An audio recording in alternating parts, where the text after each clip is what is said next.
Welcome to an Quick tutorial. Today we want to compare the different kinds of chains during Jugger history. And for this we have Manuel as a spars making master, and by the way the rulebook keeper of today.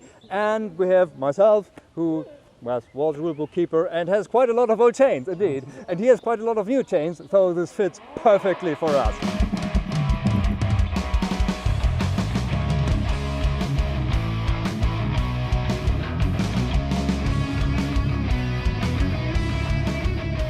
So we start with the famous old chains, the terror of the Jugger field. And for the first one we have the classic. The classic is the big link chain. And as you can see, the solid plastic links used here are pretty big compared to others. With a big rib you usually would use to operate kites.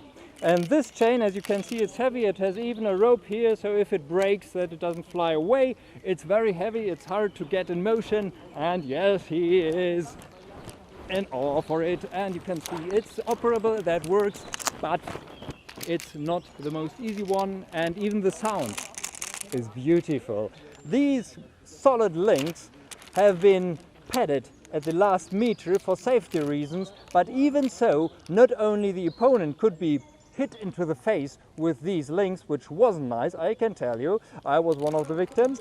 And not only that, also the nasty chain players themselves could receive hits when they're hurling it too much and getting caught in the face by their own chain. So not very nice. Even so, for many years this has been sort of a standard build for Jugger chains.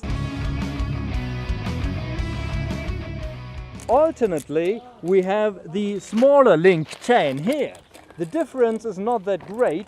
We have just smaller links, as I said. If we compare these links with these links, then we see, yes, there is a bit of a difference there. It doesn't look too great from the distance, but it is in fact quite a difference in the handling, because this chain is much more agile and behaves really differently. Strange for me, because I always played the big links and not the small link chains.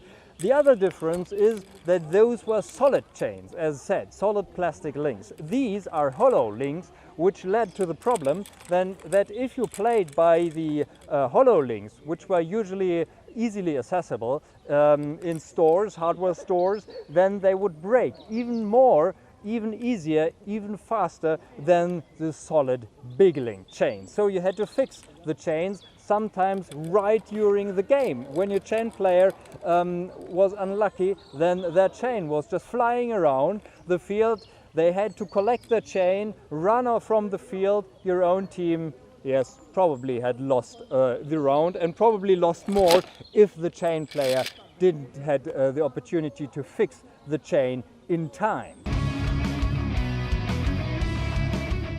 Next stage, because the chains were breaking regularly, was the discovery of nylon links. The nylon links are much smaller, they are thicker here at the sides, and they are much more robust. It's almost impossible to break them. So they were very good, but they were very hard. They have been even harder than the plastic chains, and so it was not very nice to get hit by these, even less than with a big plastic chain. The handling was quite nice. The small links made it quite nimble, and it was quite good to operate. It was even a bit lighter than the plastic chains, not much of course. And again, as with the other ones, you have the last meter before the ball padded, and then the ball itself was usually just a taped softball at the end. Now, after around 2012, 2013, people start to experiment with chains, with different chain materials, because in former times, at the beginning of Jugger, rope chains had been tried, but they had been discarded then because people thought they would be too dangerous to wrap around the throat and strangle someone. So ropes had been discarded sort of right after they have been tried out, and later the ropes came back. Around 2013, 2014, 2012, somewhere there, we have these here. This is not a real rope. This is a strap chain And you can see the strap in here covered with a bit of padding and with tape. Problem with strap chains is they are softer than the normal plastic link chains, but they have sharp edges sort of. So you have to pad them to cover these edges. By the handling, they are quite okay, but well, they are sort of not really good, not really bad. They are a middle way in the development phase of chain. Aerodynamics are bad because they are flat, not round, not even. They behave sort of weird. These kite handles had been in use, but most often people started to integrate the handle into the end of the strap. So yes. And then we continue to the more modern one, which was quite, quite lightweight already. Like they came up in 2015, 2016, I guess. And they were made out of filament, which is glass fiber tape, and they were also really flat. Like they also have these edges, but they are quite lightweight. Around 300 grams for a whole chain was already possible. That was cool. Yeah. But these filaments had been taped together or glued together, weren't they?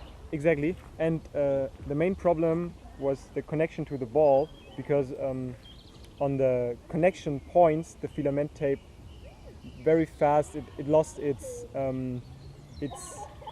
structure and durability, and it broke very fast. Like 3 months for a chain, that's not a time, even in times of lightweight. No. In 2017, also in 2018, the tube chains came up. This is sort of a fabric which is filled with some internal padding, and they became even lighter. So in the first days of these chains, they were only padded in the first meter, like the old chains. But in the 2019 rule book of Germany, the requirement of a fully internal padded chain came up. So like all the way up to the handle, and yeah.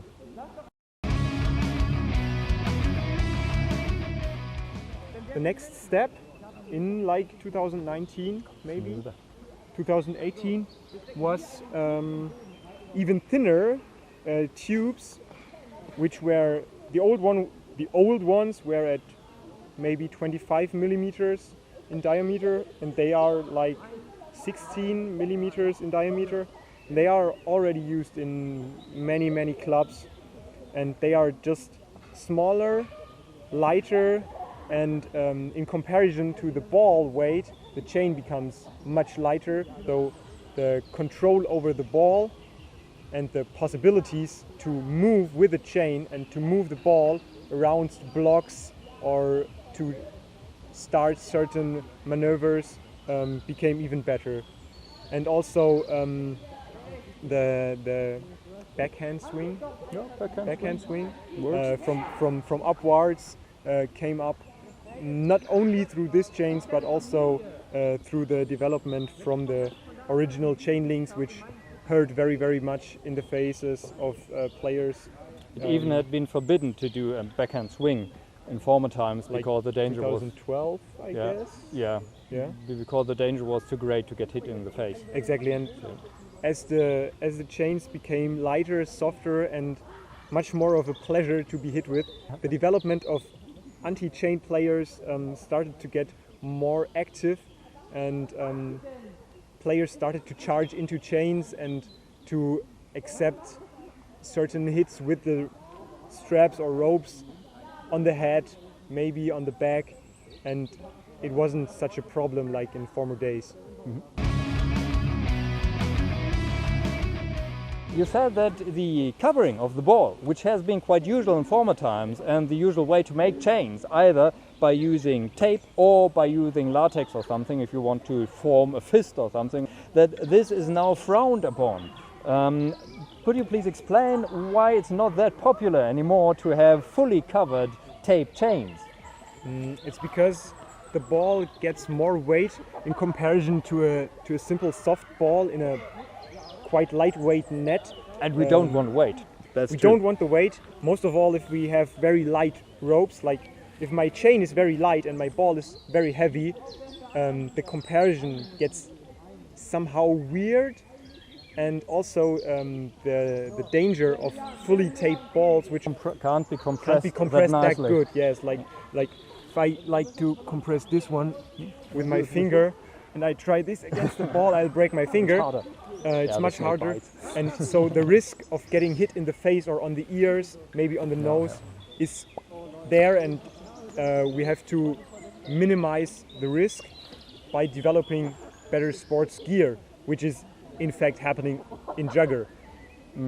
Just right now, you could say that the development of sports gear has sort of leaped.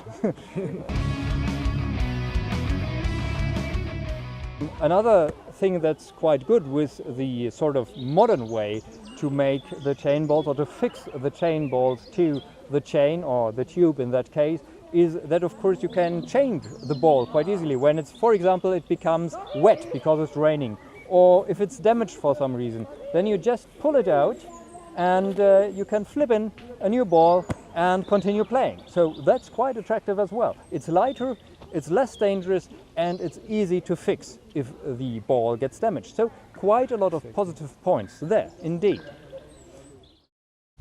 Alles klar, vielen Dank euch dann für das Teilnehmen und für die vielen Einblicke und das Trainieren. Und wir werden noch öfter voneinander hören, glaube ich. Dankeschön. Dankeschön.